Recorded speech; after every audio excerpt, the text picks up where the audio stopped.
इस कहानी को मुकम्मल ज़रूर सुनिएगा। यार अरहम प्लीज़ मुझे अनब्लॉक करो। यार मुझसे कोई गलती हुई है तो मैं हाथ जोड़ के तुमसे माफ़ी मांगती हूँ।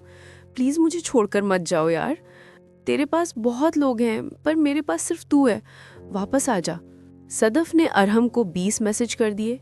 20 मैसेज के बाद रिस्पॉन्स आया, सदफ मुझे बार बार मैसेज करके परेशान नहीं करो। तुम्हें एक बात समझ क्यों नहीं आती? सदफ मुझे तुमसे कोई बात नहीं करनी।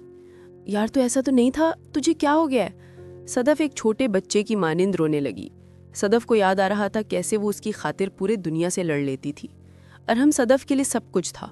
वो इसे खुदा की तरफ से दिया हुआ सबसे कीमती तोहफा समझती थी। सदफ और अरहम की दोस्ती के चर्चे हर तरफ थे, मगर ना जाने किसकी बुरी नज़र खा गई, सब खत्म हो गया। सदफ के पास व्हाट्सएप पे माही का मैसेज आया। सदफ, अरहम कह रहा है प्लीज खुदा का वास्ता है मेरा ख्याल रखना बंद कर दो। माही के इस मैसेज से सदफ को बहुत अजियत हुई। सदफ की आंखों से आंसू बहने लगे। माही अरहम को कहना, सदफ कह रही थी मैं मर गई हूँ तुम्हारे लिए। सदफ ने अपने आंसू बेदर्दी से साफ किए और कहा, तुम तो कहते थे सदफ तुम मेरे हंसने की वजह हो, तुम मुझसे छोड़ के कभी मत जाना। आज तुम्हें क्या हो गया है? तुम क्यों चले गए मुझे छोड़ के? तुम्हें मुझे छोड़ते वक्त मुझ पे तरस नहीं आया? मैंने हाथ जोड़े तुम्हारे आगे मगर तुम चले गए।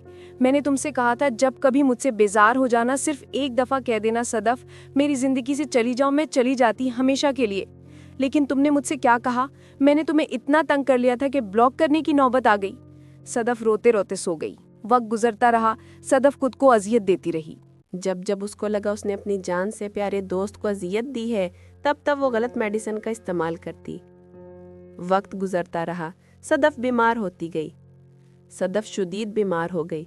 डॉक्टर से मालूम हुआ कि उसने गलत मेडिसिन का इस्तेमाल किया है। डॉक्टर के मुताबिक सदफ कुछ दिन और दवाई खाती तो उसकी जान भी जा सकती थी। सदफ चाहती थी मरने से पहले एक दफ़ा उसकी अरहम से बात हो जाए, लेकिन कभी वो सोचती चलो अच्छा है अरहम को इसके बगैर रहने की आदत हो गई, अब वो मरेगी तो अरहम को तकलीफ नहीं होगी। 1 महीने के बाद अरहम का मैसेज आया, सदफ यार आई मिस यू। सदफ ने अरहम का मैसेज पढ़ा तो उसकी आंखों से आंसू बहने लगे। अरहम मुझे अपनी जिंदगी का बेकार सा किस्सा समझ के भूल जाओ। मैं नहीं भूल सकता तुझे। तो फिर मुझे छोड़ के क्यों गए थे तुम? तुम्हें पता है तुम्हारे बगैर मैं नहीं रह सकती, तभी छोड़ गए थे ना मुझे।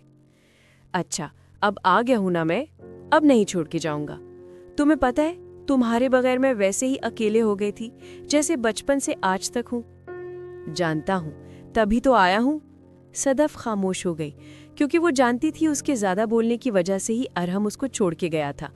सदफ अपने दिल की हर बात बगैर कुछ सोचे समझे कह देती थी, इसलिए वो खामोश हो गई। सदफ एक बार अरहम को खो चुकी थी। वो नहीं चाहती थी अपनी बेवकूफ़ियों की वजह से उसका यार फिर से उससे दूर चला जाए। सदफ ने खुद से मैसेज करना छोड़ दिया था, लेकिन उसको अरहम के मैसेज का इंतज़ार रहता था। जब अरहम फ्री होता तो मैसेज कर देता था। सदफ सिर्फ उसके मैसेज का जवाब देती। वो बात करना चाहती थी, हंसी मजाक करना चाहती थी, मगर ना जाने क्यों छिन जाने का खौफ होता था। सदफ को लगता था वो मजाक करेगी, ज्यादा बातें करेगी तो अरहम फिर से उससे दूर चला जाएगा। यार 5 महीने हो गए हैं मैं इस चारदीवारी से नहीं निकली। मैंने तो इतने अरसे से सूरज की एक किरण नहीं देखी। अब तो नींद भी नहीं आती, ना दिन का पता चलता है ना रात का। मुझसे अच्छे तो जेल में रहने वाले कैदियों की जिंदगी है। कम से कम अदालत तक का सफर तो कर लेते हैं, मेरे नसीब में तो वो भी नहीं है। सदफ ने अपने आंसू साफ करते हुए नजफ को बताया, जो कि उसकी बहुत अच्छी दोस्त थी। यार सदफ मैं आ रही हूँ तेरे घर, तू तैयार रहना, हम थोड़ी देर बाहर चलते हैं, तेरा माइंड फ्रेश हो जाएगा। यार नजफ जिद नहीं कर, तू जानती है मेरी जिंदगी नर्क बनी हुई है, मजीद मुश्किलात पैदा हो जाएंगी। मेरा दिल करता है किसी तरीके से इस कैद से कहीं दूर भाग जाऊं, या फिर मैं अपनी जान दे दूं। बकवास बंद करो सदफ, बच्चों जैसी बातें नहीं करो। नजफ तुम्हें पता है बाबा मेरी शादी करना चाहते हैं, वो भी वहां जहां मेरी कोई कदर नहीं। मैं एक बार धुतकार दी गई हूँ नजफ। मैंने उन लोगों की बातें सुनी थी, वो लोग खुशी से मुझसे शादी नहीं कर रहे, वो मामा बाबा का बदला लेना चाहते हैं।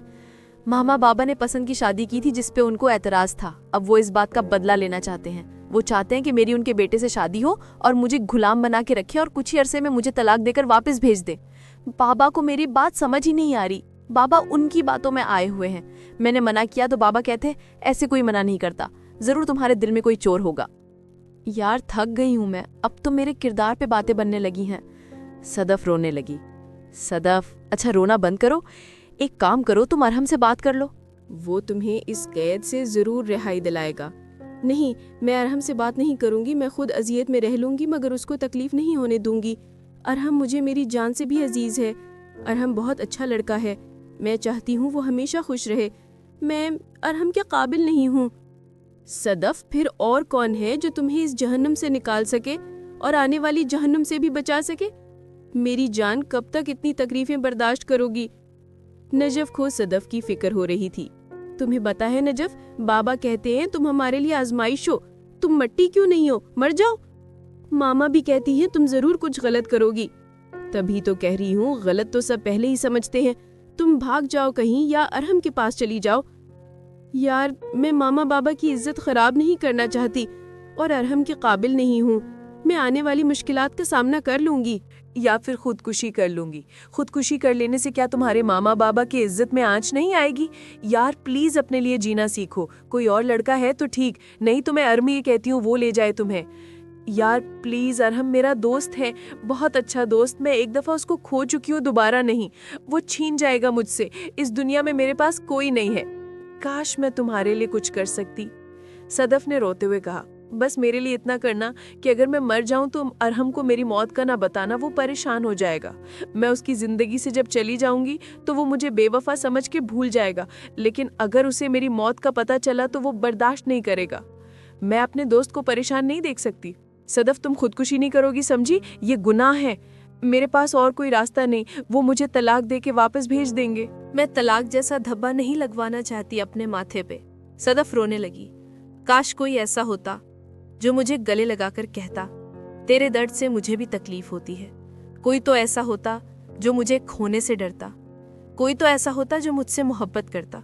ये किस्मत भी कितनी अजीब है ना, दिल भी उनसे जा मिलता है जिनसे मुकद्दर नहीं मिलता। सदफ ने रोते हुए कहा, काश मोहब्बत में इस कदर दुख ना होते तो कितना अच्छा होता। अगर आपको हमारी ये कहानी पसंद आई तो वीडियो को लाइक और शेयर करें और हमारे चैनल को सब्सक्राइब करें ताकि ऐसी मजीद वीडियोस मिल सकें। शुक्रिया।